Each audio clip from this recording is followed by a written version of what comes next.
మనం అందరం తాగే చెరుకు రసం ఈ రోజు 20 రూపాయలే ఉంది. ఒకవేళ జానకి అమ్మలు అనేవారు లేకుంటే అదే చెరుకు రసం ఒక గ్లాస్ 200 పెట్టి తాగేవాళ్ళం. కొన్ని సంవత్సరాల క్రితం 1934 ఆ ప్రాంతంలో ఏంటి అంటే మన ఇండియాలో పండే చెరుకు ఎక్కువగా తీయదనం లేకపోవడంతో ఎక్కువగా తీపి కలిగినటువంటి చెరుకు కర్రల కోసం మన ఇండియా బయట నుంచి ఇంపోర్ట్ చేసుకునేది. వృక్ష శాస్త్రంలో మంచి పేరు సంపాదించిన మన జానకి అమ్మాల్ ఇండియా ఎదుర్కొంటున్న ఈ చెరుకు రసం ప్రాబ్లం మీద బాగా దృష్టి పెట్టారు. జానకి అమ్మాల్ గారు క్రాస్ బ్రీడింగ్ పద్ధతి వాడి తీయగా మరియు మన ఇండియన్ క్లైమేట్ కి అనుగుణంగా ఉండే విధంగా క్రాస్ బ్రీడ్ వెరైటీని బయటికి తీశారు. భారతదేశానికి మరియు చెరుకుకి ఇంతగా సాయం చేసిన జానకి అమ్మాల్ గారిని మదర్ ఆఫ్ బాటనీ అని కూడా పిలుస్తారు.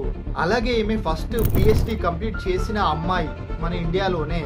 వృక్ష శాస్త్రంలో సేవలు అందిస్తూ కనీసం పెళ్లి కూడా చేసుకోలేదంటే ఆమె డెడికేషన్ చూడండి ఎలా ఉందో.